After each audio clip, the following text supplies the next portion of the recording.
Good morning, good afternoon and good evening, whenever it is that you are tuning in. I have got a superb September edition of the poetry mixtape for you. The first three poets up are Edalia, Tony Walsh and Jemima Foxtrot. And Edalia is a spoken word artist, video designer and theatre maker based in Norwich. I discovered her on Instagram. I just love watching her face, you know, when she does her updates. And she's recently animated a poetry slam, which is cool, so have a watch of that. I'll put the link in the comments. I've chosen this piece of hers. It's a short film that I would define as spoken word. So this is Edalia, You're So Brave.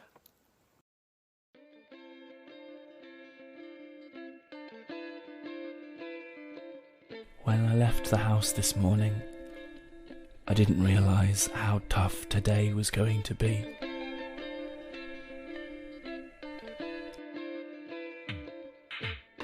Fresh pasta?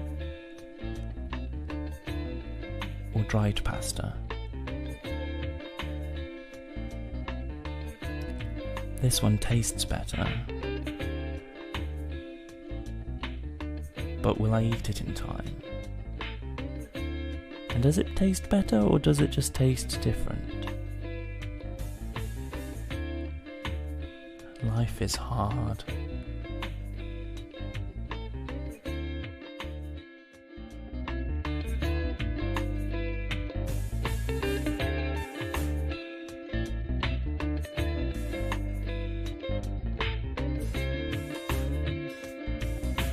The stairs.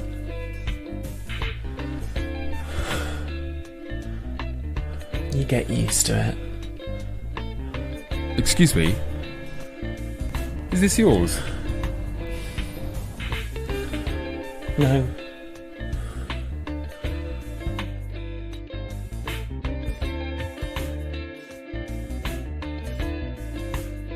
And the loneliness.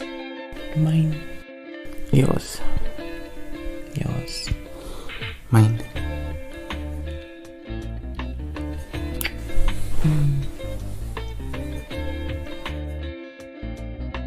Life is hard.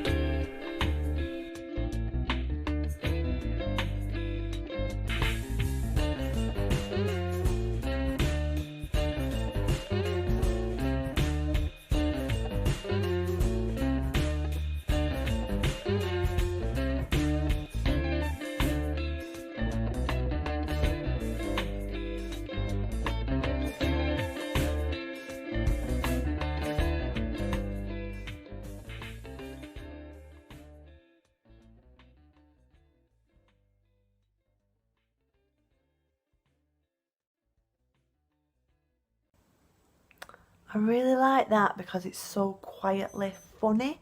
I love how the images you see contrast with the words, and it explores that contradiction that life is hard but is also gloriously mundane and beautiful. If you like that, you might like to spend $2.99 and download one of Edalia's solo shows to watch. Next up, I'm sharing the work of Tony Walsh. I first saw Tony Walsh at a warm-up event for Wigan Literature Festival. I was just beginning to write and perform, and I got to perform alongside him. I love his book, Sex and Love and Rock and Roll. He has a huge heart, which you might have seen in the poem he wrote after the Manchester bombing. You should check that out. But now I'm sharing his latest work written in lockdown. This is Tony Walsh with The Sum of Us. And it's quite a long poem, but I'd really recommend you stick through to the end because it's worth it. The sum of us. Some of us are driving to keep progress on the road. Some of us are working on the tests. Some of us are aching, but we carry heavy loads. Some of us are giving of our best. Some of us are working hard to keep us safe and fed. Some of us are locked down in our homes. Some of us are making masks and others baking bread. Some of us are bored now to our bones. Some of us are steering, volunteering round the clock. Some of us are fighting to survive. Some of us are needing healing, reeling from the shock. Some of us are keeping hope alive. Some of us are picking things to order them online. Some of us are picking fruit and veg. Some of us are living on fine dining and fine wine. Some of us are living on the edge. Some of us feel empty, but we're filling up the shelves. Some of us are putting in the miles. Some of us are teaching, but we're being schooled ourselves. Some of us are frightened behind smiles.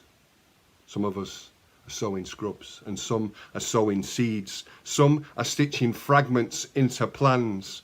Some are holding Zoom meetings with babies on our knees. Some are holding only lonely hands. Some of us are battered, shattered, working day and night. Some of us, our jobs have died a death. Some of us are drawing coloured rainbows shining bright. Some of us drawing our last breath. Some of us share photographs of where and who we've been. Some of us are keen and fresh and young. Some of us are singing happy birthday into screams. Some of us are weeping as it's sung. Some of us are 80, 90, older, fighting through. Some of us are 7, baby teeth. Some of us are smiling because it's all that we can do. Some of us are crying underneath. Some of us, we hurt so much that hurting's all we do. Some of us, we hurt from others' pain. Some of us know some of us can help the others through. Some of us know love will rise again. Some of us are living with an illness and a fear. Some of us are living on our phones. Some of us are living without all that we hold dear. Some of us are living on our own. Some of us have found things that we know we want to keep. Some of us are finding out the cost. Some of us find softness. We find it hard to sleep. Some of us have found that we are lost. Some of us are missing kissing. Some are missing school. Some are missing everything, it seems. Some of us determined turning fear into fuel. Some of us have nightmares about dreams. Some of us are playing beep with pain behind our eyes. Some of us are quired into song. Some of us, when least expected, gloriously rise. Some of us show weakness because we're strong. Some of us are giving care, the greatest gift to give. Some of us are wiped out on our feet. Some of us are always there with love that love might live. Some of us will not admit defeat. Some of us are new and tiny. Some of us are old. Some of us know someone who is gone. Some of us are truly shining. Some of us are bold. Some of us know all of us are one. Not some of us, the sum of us is what will get us through. The sum of all our talents and our strengths. The sum of us can multiply the sum of what we do. The sum of us can go to any lengths. The sum of us, for some of us, has always been the need. The sum of us, for some of us, the hope. But for some of us, the sum of us is lesser than our greed, with some of us just left to try and cope. So some of us are wealthy, healthy. Some of us are poor. Some of us will buy a magic pill. But some of us know some of us won't cut it anymore. If some of us are sick, we all are ill. For some of us, the sum of us, it only means just some of us. So some of us aren't some of us, but them. The sum of us for some of us is more than just for some of us. We'll summon up the sum of us, and then Add some of us and some of us and some of us together. The sum of us plus all that we've just learned. So the sum of us, not some of us, the sum of us, a ton of us, the sum of us can harvest the returns. For some of us, a ton of us, we're counting on the sum of us to summon us together, move the graphs. Just look at us, the love in us, the love of us in us, the sum of us together. Do the maths.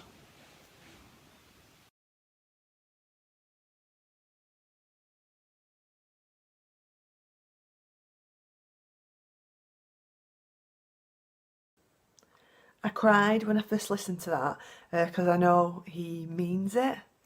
It's hard to know what to do for the best for all of us when we're being so led so poorly by the government. When I started wearing my mask inside shops, I just thought, oh, I look like a right idiot. Obviously, I'm used to it now. I'm a mask wearer. Moving away from society's big problems, I think this next poet and theatre maker has some sort of inner light. I first saw her at the Edinburgh Fringe, touring one of her solo shows.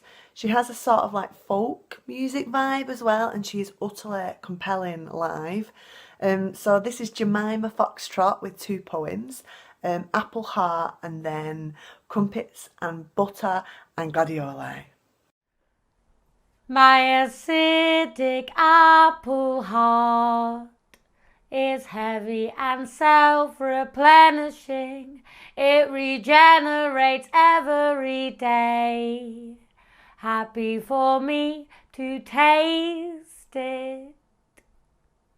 It's as if my heart's an apple, my favourite kind, a Granny Smith, and every chunk that I chew on is acidic. I take a bite out from my heart every day for self-sustenance. The flesh gets into all the mechanisms, the slotting in cogs of my gut. It merrily corrodes away the difficult stuff. It regenerates every day. Happy for me to taste it. It's as if the meat around the core is all laced up with maggots, and all the men I've loved are squirming parasitic on my sour apple heart. Still, its puncture holes are part of its resilience and charm, and it's succulent with crunchiness and teeth-feel-good resistance on its fantastic waxy skin. Its ventricles can stand up to a bloody good drubbing, and its atriums are aching from being overfilled with juice. And it bashes up against my clavicles, defying laws of gravity when I think about Motown or dandelions. When I think about the ocean or the way that people sip their coffees on the benches on the platforms of Crystal Palace Station. My acidic apple heart is heavy and self-replenishing. It regenerates every day. Happy for me to taste it. There's an apple at the epicentre of everybody's chests. Mine's a Granny Smith. It's zesty and smooth and vitamin rich. It's riddled through with maggot holes and bigger than my fist.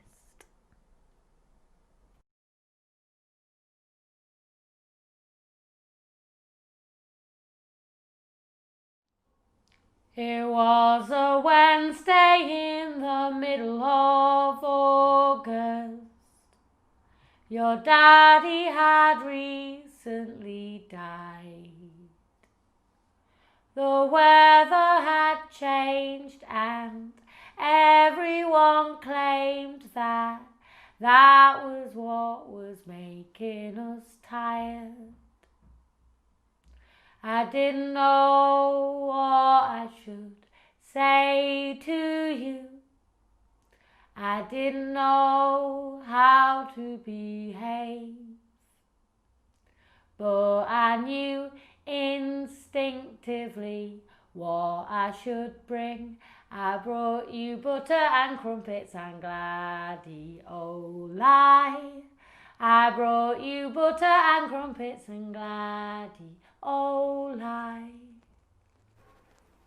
You told me grief is a thick grey wall, tall and studded with handcuffs.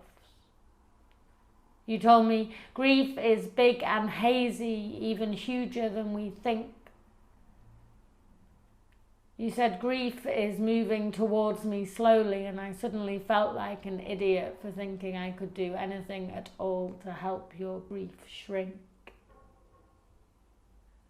I didn't know what I could say to you. I didn't know how to behave.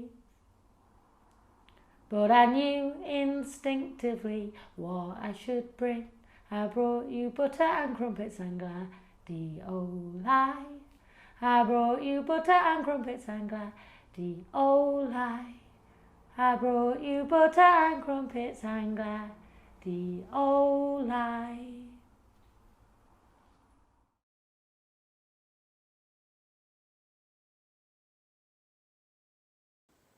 Jemima picks the simple things we can cherish. Granny Smiths, oceans, butter and crumpets. She's written a super short theatre piece called Gratitude. It's not called Gratitude, is it? I'm going to keep that in. It's called Gratitude Journal. What a nice idea. And the link's in the comments. Have a watch of it, it's free. And I've just bought her book, All Damn Day, which I can't wait for it to come. Get on it. Next, I usually ask an actor to choose a favourite poem. So this month it's Helena Ascough. She's a disabled theatre maker, actress and poet based over in Blackpool. So we're leaving apple hearts and we're growing cabbages instead.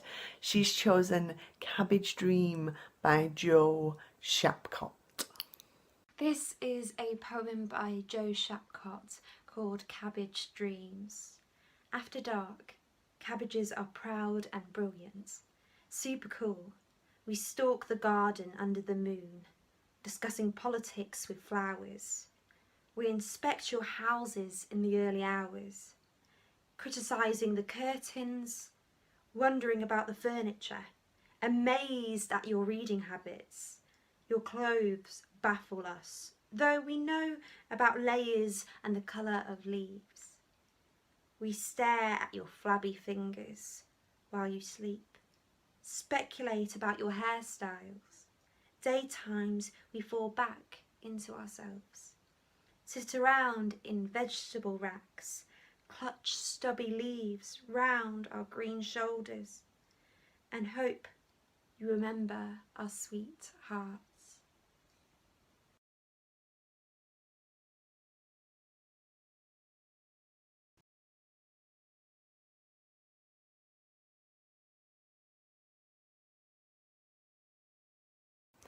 There's something deliciously eerie about that poem when Helena reads it.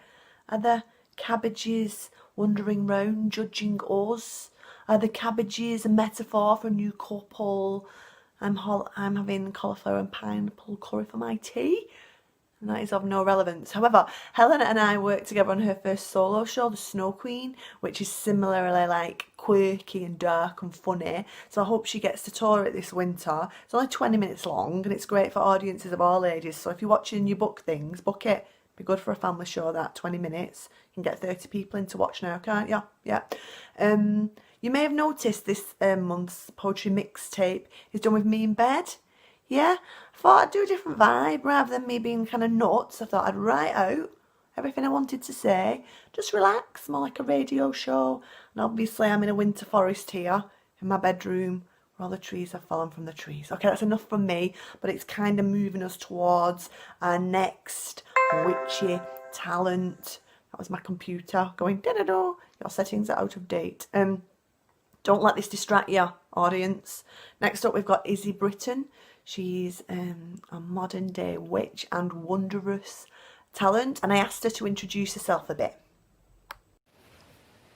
Hey up, so I'm Izzy Britton and I am a poet but also a dance artist and yoga teacher, and when you mix these three things together in the pot, the cauldron, you come out with some kind of creative wellness witchery. So it's about making magic out of movement and words, seeing things differently, opening up space, I like to think of my work as casting spells to encourage all of us to be able to live the most creative, empowered, embodied lives that I believe is everybody's birthright. Often my poems are more ranting of resistance and remembering and reimagining. But recently, what with all this lockdown stuff, I've been feeling a lot quieter and more reflective and a lot more sparse with my words actually. So what I'm going to share with you today is 3 tiny poems of the pandemic, and they are accompanied by images from one of my soul sisters and fellow witch, who you can find on Instagram at further_than_this. And I recorded the sound right here in the Ridge, which is the closest green space to my home and the site of my state-sanctioned exercise, and a place that I've got to know and grown to love on a deeper level than I would have done had there not been the whole corona coaster. So also, if you'd like to follow me on social media, you can find me at Creative Wellness Witch on both Facebook and Insta. And other than that, I just want to say thanks very much for having me, Lou. It's a pleasure to be with you through this screen, through the magic of the screen, and I really hope that you enjoy my tiny poems. Yeah. List of demands. If this pandemic is a portal, let it bring something other than an ample supply of toilet roll.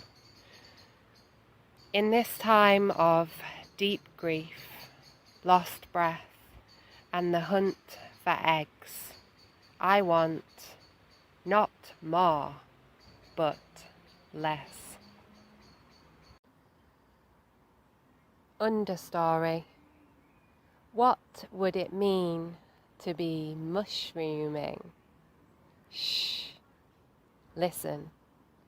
Think like a mountain. Dance like a stream. Let's record the sound just before dawn breaking. Listen to a glacier melting. I keep a tree in my pocket. A tiny fern unfurling.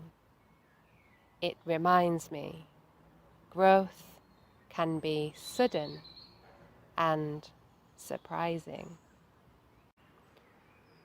The bare bones of it. When you forget who you are, come back to the land. The hills are always there, hypnotic and elegant, a constant in a time of chaos. When all the world offers is concrete, blue screens, and separation, stop. Take your shoes off. Your feet were made for walking barefoot. The bare bones of it. When you forget who you are, come back to the land. The hills are always there, hypnotic and elegant, a constant in a time of chaos. When all the world offers is concrete, blue screens, and separation, stop. Take your shoes off. Your feet were made for walking barefoot. Those poems make me take a big breath in and breathe. Some of you are stuck in alone, some of you are stuck with the constant noise of kids and families, some people busy working, but what a great thing it is to take a breath, go outside and feel better with nature. Thanks, Izzy. Hopefully me and you will perform together again one day, maybe at the Turnpike Art Gallery in over in Lee. We're supposed to be doing some sort of witchy thing there, or maybe somewhere else. So the next poet I saw on a lineup with Julia Donaldson. One of the random things you get to do in lockdown is perform alongside Julia Donaldson. Come on. So this is Sophie Sparham. She's based in Derby. I love her accent.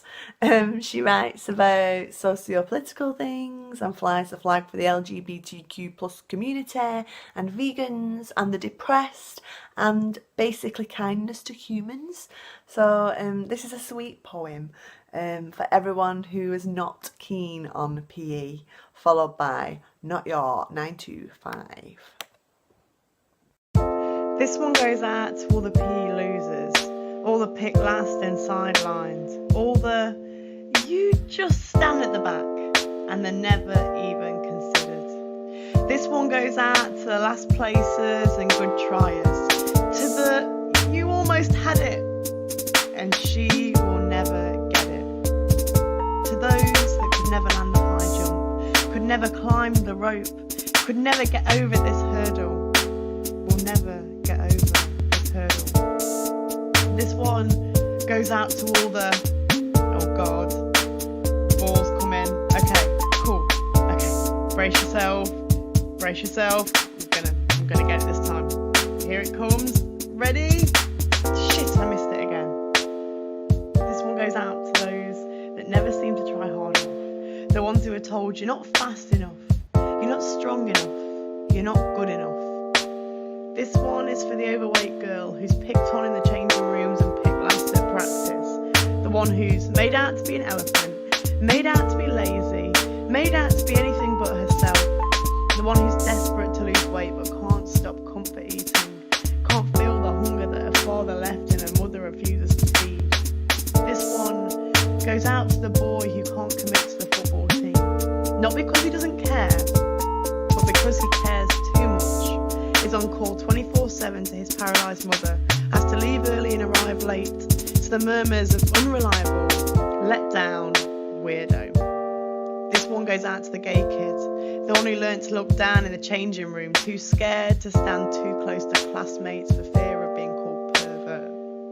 The get away from me, you fucking lizard. The don't invite her to your sleepover. Well, I'd invite you to my sleepover. Now this part goes out to anyone who's ever asked, why can't you just kick a fucking ball? Why can't you just throw the fucking javelin? Why can't you just fucking do it? Or why can't you just stop and spend a few minutes pondering the fact that we are raised in a country where education is free, but encouragement obviously costs too much time, that 1 in 4 British girls are hit by depression at the age of 14. 1 in 4. And that exercising the body improves the mind.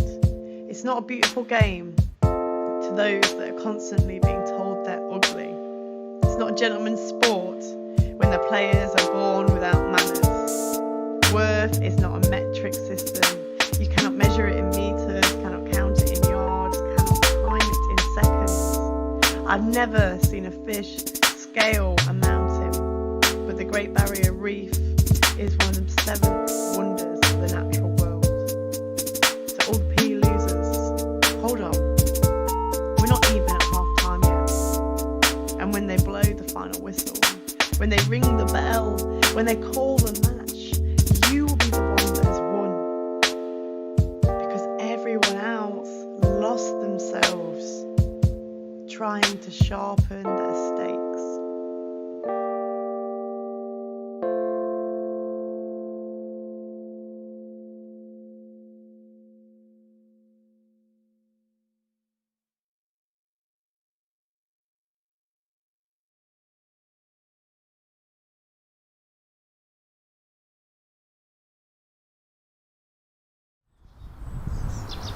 I was born into the arms of a one-legged suit, tailored to fit me until I was old. And now every boss that I've ever had is just a child in oversized clothes. And like a bee on a bus, I was trapped at the front of a journey without a break. Because the conductor said it was quicker, much smoother and slicker, while plan A was too rocky to undertake. And the passengers stretched their toes in unison.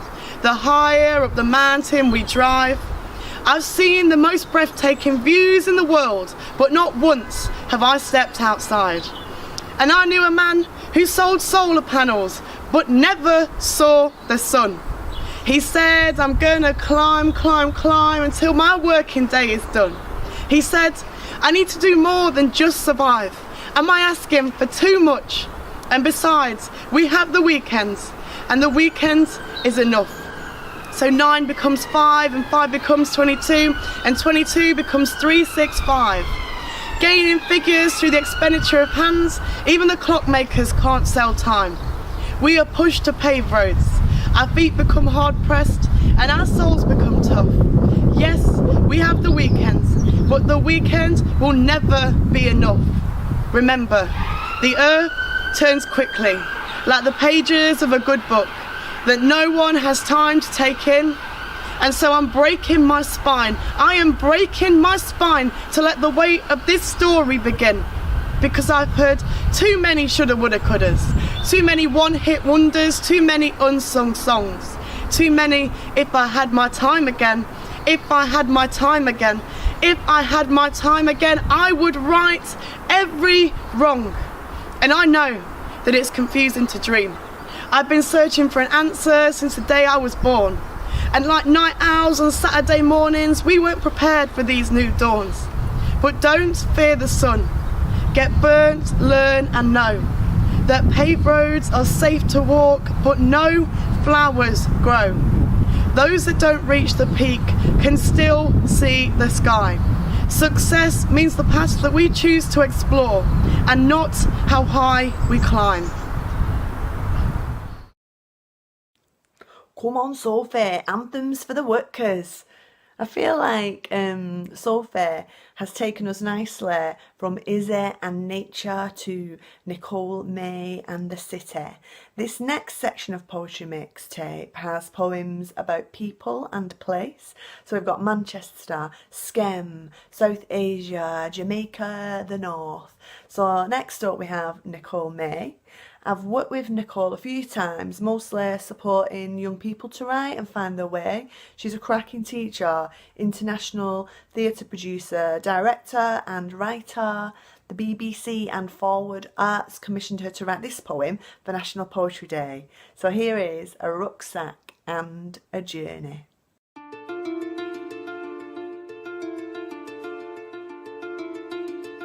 We are fragile fragments of ash, learning to accept change like hearing the news and not despairing. It's watching lives survive and leave wards and finding laughter in new eyes. Surviving in the grey, placing naivety in a box and shelving it as unwanted. It's allowing yourself to be guided in tunnels, surrendering to the abundance of spring, meditating, jar waning in a hammock in Malaga. Knowing winter is not far behind on Great Ancoat Street. We remain defiant through decline, while drawing strength from each other. It's raving to levels just off the Curry Mile in your red bra and big knickers under the full moon, believing in Nana's knowledge of what she calls science, while understanding lonely and the beauty of solitude. It's 86 bus journeys from Piccadilly Gardens, saying sorry just after swapping bodies, and text messages saying I love you. It's the Rain Man Uncle G on the same bus home. He counsels carbon spirits after a night out. It's Friday prayers filled with hope. Karaoke Saturdays at the Angel Pub. It's lazy days and Yorkshire pudding Sundays. It's no endings. It's new beginnings. It's constant cranes on our Mancunian skylines. As we embrace our differences, it's age and memory loss. We are fragile fragments of ash. Let's marshal our minds. Fight the invisible. Let's not lament about the past as we embrace the change. If you are a young person interested in writing, contact Young Identity, or we've got one at the Old Courts, Ink Ink. The links are in the comments. If you're interested in getting a short poetry film made with And What TV, get in contact with Nicole. And What TV is Nicole's baby. She's filmed loads of great poets. You can watch them on YouTube, so have a look. Next up, we have Jackie Hagan. Jackie Hagan is a right box of quality street. I love her work. She is working class, disabled, LGBTQ+ and proud. In this next piece, she rips Skelmersdale a bit, but she truly loves Skem, her hometown, and her poetry, and really bigs up people from there. So if you're from Skem, I'm sure you won't be offended. I think you'll laugh. This is Jackie performing Made Up Town and the Post Office many years ago, so this is classic footage.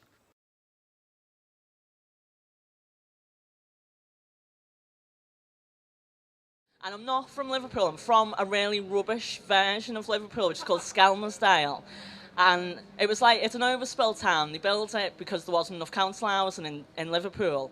So they moved everyone there, and then like they built like a church and a chippy, and then just said, get on with it, and never built anything else. It's rubbish.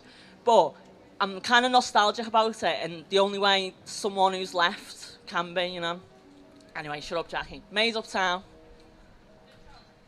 You know the way parents don't get a handbook? Well, ours didn't have any books. They had an accent and an attitude, so they made it up. Our imaginary town. I was the youngest and allowed to do whatever I liked, but there was nowhere to go and nothing to do.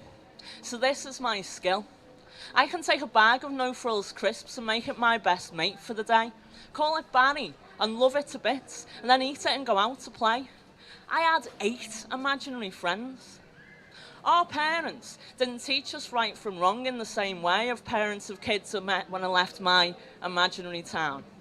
They didn't teach us how many consonants there are, or what consonants are, or what the point of knowing that is.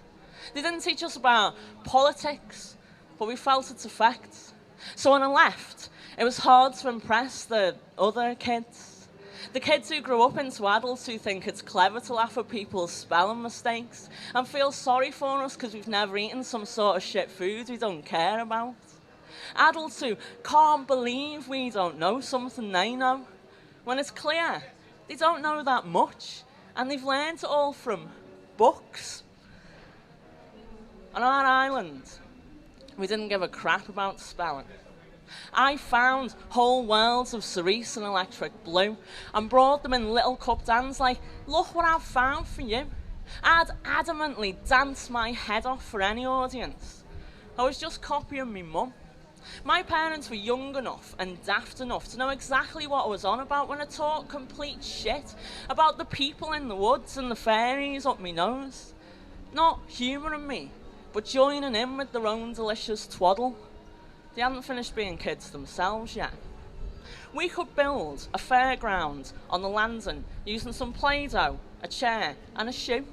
Lick a slug for a laugh and get a dad who's been at work all day to do a forward roll and mark him out of 10 for it. We didn't know what we were meant to be, so we just was. We got it so wrong, it was beautiful. We spelt it so wrong, it was beautiful. We made an entire world out of nothing. Thank you.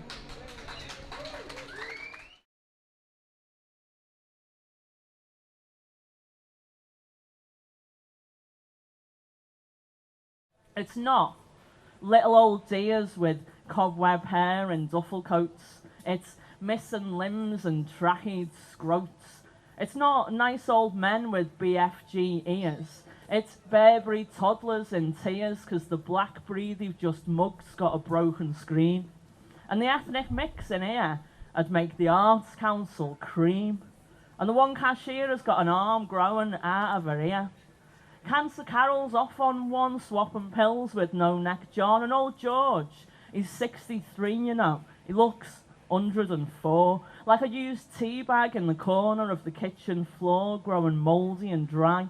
It tells me his wife can't cry because they removed her tear ducts along with her eyes.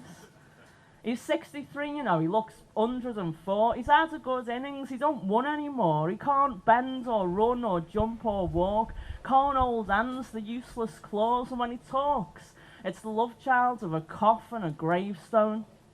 And there's mental Ben. Something went wrong and we don't know when, but if you don't like the look of you, he'll beat you. And watch out when he wrings his hands if you don't like getting eczema on you.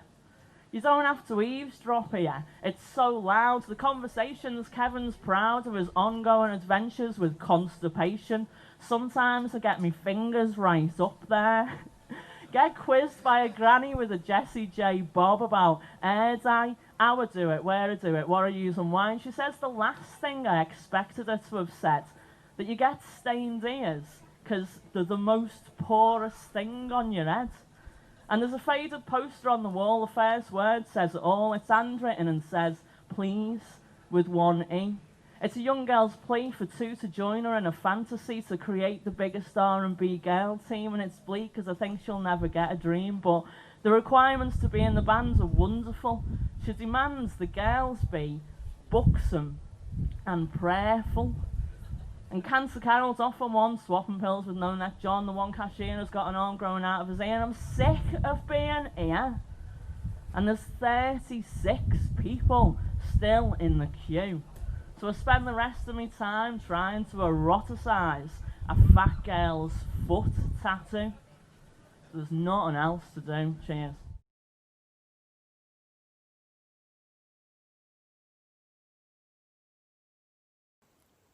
You can tell that it's all footage because she mentions a blackberry. It's not a fruit, kids, it's a phone. Oh, I love Jackie. I'll put some more recent stuff from Jackie on in the next poetry mixtape. She has nothing to sell at the moment other than a show, so just check out her website for future events. Next we have Hafsah Aneela Bashir. She is the winner of the Jerwood Compton Poetry Fellowship, which is totally prestigious. I like her as a strong, passionate woman and mother and champion of unheard voices. She's got a project called The Poetry Prescription, which is free. You can do it. I'll put the link in the comments. And you fill in this sort of like questionnaire thing, and then you get a poem based on your needs. And I did it, and I really loved it. Hafsah's a leader, a poet, a playwright, and overall a bit of a smasher. I wanted to share this first bit of a longer poem she did called Longside, and then her performance of a poem called Jimmy, Jimmy.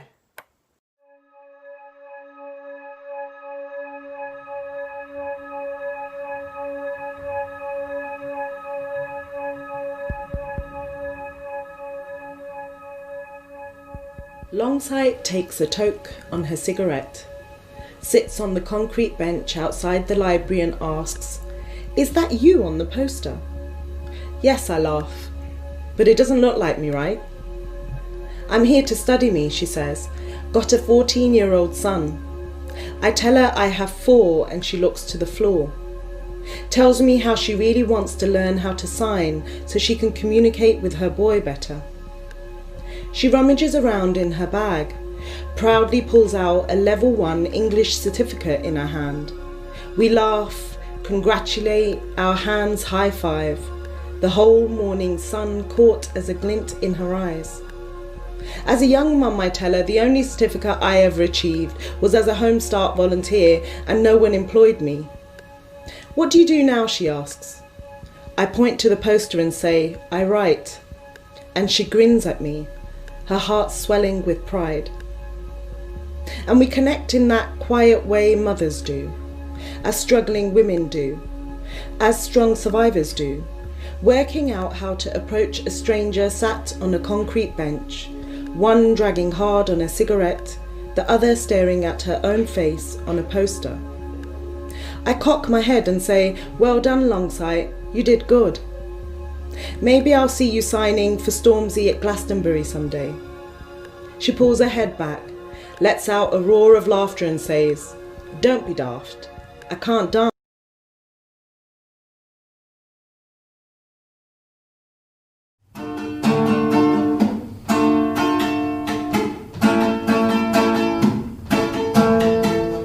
Jimmy, Jimmy, Jimmy, aja, aja, aja. Jimmy, Jimmy, Jimmy, aja, aja, aja. Jimmy, Jimmy, Jimmy, aja, aja, aja. Jimmy, Jimmy, Jimmy, aja, aja, aja. I catch you one night. High-vis uniform, flat cap shining as the ticket prints, and run up flustered to my car and say, "Why would you do that?" Startled, you stare, lowering your machine. If I'd known it was you, I wouldn't have given the ticket, but I've punched it through now. You look like a tired disco dancer. Red, wary eyes, gold chain winking at your neck. I ask for your name and you say, Jimmy. No, your real name. Amrit Lal from Gujarat, you tell me.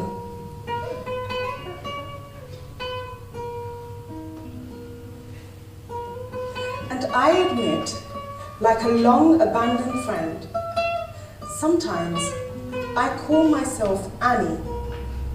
And we came from India too, before 1947, a place called Sanam. Our bastardization rears like a welt from a colonial whip. An old familiarity embraces us. I'm sorry, if I'd known. We exchange a wave as if we have had many goodbyes, not quite like siblings or lovers, but maybe friends from a different life. Jimmy, Jimmy, Jimmy, aja, aja, aja, Jimmy, Jimmy, Jimmy, aja, aja, aja, Jimmy, Jimmy, Jimmy, aja, aja, aja, Jimmy, Jimmy, Jimmy, aja, aja, aja. Good stuff there. I'm really looking forward to performing live again and hearing the laughter of the audience. You can follow Hafsah on Instagram for live poetry readings and more info. Now, last month on Poetry Mixtape, I shared some funny and cheeky work by Shirley May. Shirley May being writer and performer and nurturer of Manchester's many poetry legends. This month, I thought I'd share some of her more considered work about her family from her book She Wrote Her Own Eulogy. This is a rich book full of characters like Big Shirley and boys with dreams of orange suns and sweet potato pudding and Guinness, and I would recommend it.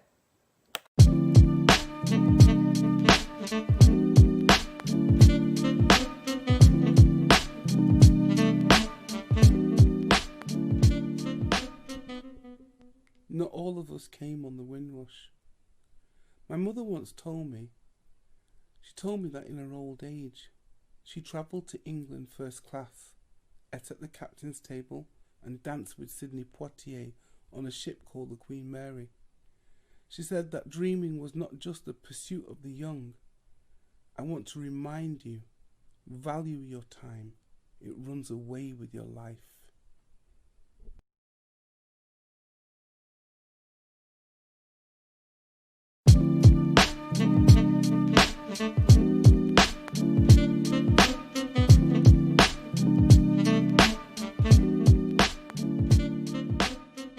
And what TV? This is from She Wrote Her Own Eulogy. Mama's suitcase. In her suitcase was the love she nurtured for this place she called home. Stories of Duppy Dog who walked grandmother from Spanish Town to Bagwalk, warning her of a stranger man on the same road home, whilst telling us little children how she didn't want to encounter a rolling calf. She told us how she loved eating papaya, star apple, guinnep, and having twopence to buy a bag of mint balls.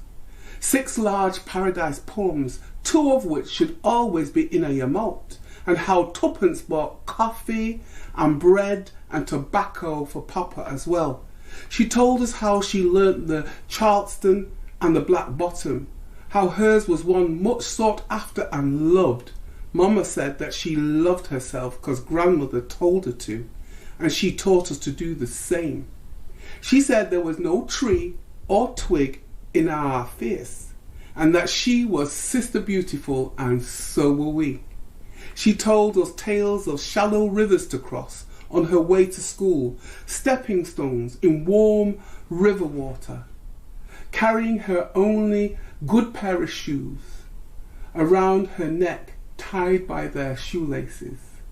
She spoke of St. Mary, where Papa people they come from, Obeah men and women who practice science, and Nancy's stories, cunning.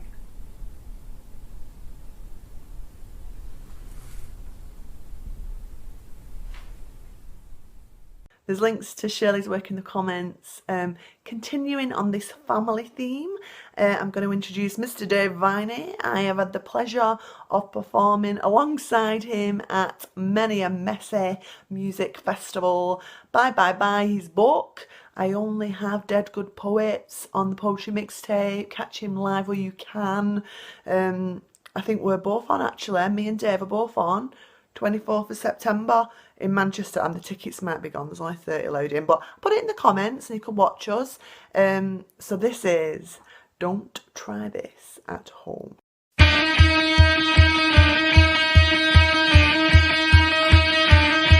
This is a true story about me and my younger brother. It's called Don't Try This at Home. Is that leather? It looks like leather. It can't be leather. We can't afford leather. It had better not be leather. Whether it's leather or not is irrelevant now. Because in quarter of an hour, Mum gets home. And we're going to get leathered. Little brother's wearing a 1,000-yard stare, dwarfed by Mum's favourite armchair, pale like Skeletor pales in comparison to Mum when she's on one. That's the problem with dares. It never ends there. Single dare becomes double dare becomes triple dare, and then before you know it, quadruple dare. It means I dare you times 4. Yeah, well, I quint. You don't know, neither do you, idiot. Anyway, I dare you more. That was 4:30. Fast forward to 20 to 5, and I have transformed from 12-year-old Mancunian Muppet Dave Viney into 12-year-old Mancunian mercenary Dave Rambo. Tea towel tied around my head, and instead of an M60 high-caliber machine gun, I've got a kitchen knife. They're easier to come by, and I'm brandishing it. You can't just hold one in your hand. I know that because I read it in the paper. And I'm standing 5 feet or so away from my younger brother, who could be better, in a chair that could be leather, telling him, don't worry about it. This is a classic knife-throwing stance. I saw it in a film. Feet shoulder width apart, arm folded at the elbow, blade gripped between thumb and forefinger. Now remember, don't flinch. Listen, I have no intention of throwing this knife at him, but I'm his older brother. If I don't make him fear for his life, then who will? Through the wall to next door, we hear a low rumble. He hears next door's tumble dryer. I hear a drum roll. Arm arcs downward, double speed. Me, sweat on. Him, spot on impersonation of Deirdre Barlow during a particularly intense row with Ken. All bulging eyeballs and neck veins, and then the unthinkable happens. Not Ken and Deirdre having make-up sex. Shame on you. The knife slips out of my grip, too quick for quick thinking, blinking, you'll miss him flinching, and me closing my eyes, saying my first prayer since primary school. Eyes screwed tight. Unscrew left. Unscrew right. No knife at first sight. Health check. Face traumatized. Neck.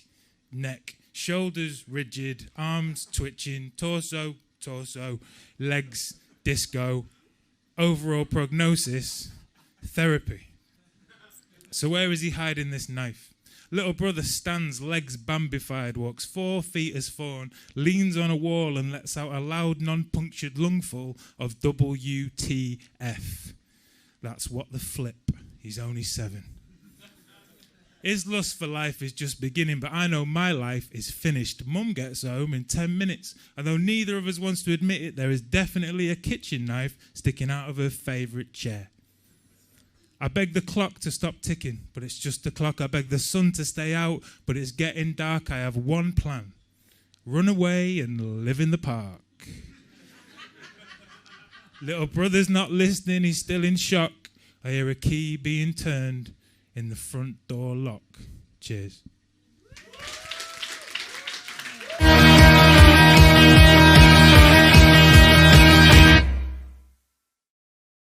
And finally, on this month's mixtape, here is a little poem from Professor Benjamin Zephaniah. Oh yeah, the big lad himself. Some people think of him as a poet for children. I would disagree. He is an absolute legend. Watch his stuff. Links in the comments.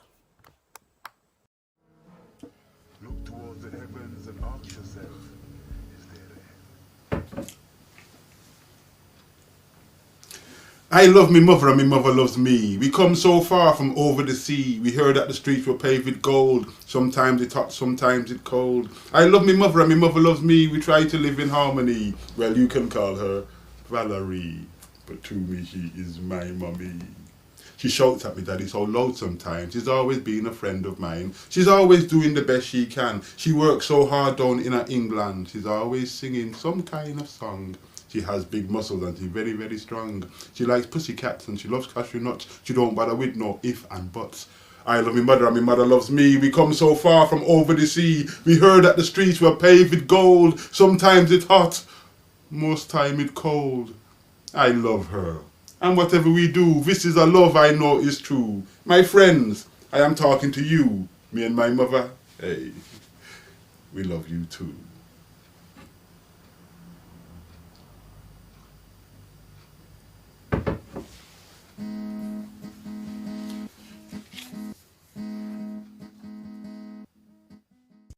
Whether it's hot outside or cold and autumny when you're watching this mixtape, I hope you're now encouraged to curl up with a book or watch some poetry on YouTube or write about things and people and places that you love. Goodbye from me. See you in October for a special spooky edition of the October mixtape. Well, it might not be that spooky actually, I don't really know if it's going to be spooky. But I will definitely be in October with more amazing poets for you. Bye! Bye guys! If you've enjoyed watching the Old Courts live and you'd like to make a donation to support the work we do, please head over to www.theoldcourts.com/donate. This year has been incredibly difficult for most arts organisations and we're no different. But with a huge effort and support from you and from our funders, we've managed to secure our organisation and the jobs of every staff member. We've also provided 343 artists with paid work for the Old Courts Live. And our volunteers have delivered over 700 food parcels and made 600 calls to isolated local residents. But the battle isn't over yet. We're currently closed to the public with zero income and we don't know how long this closure is going to last. If you can help by making a donation, then you're helping to secure your arts centre. We're hoping to be around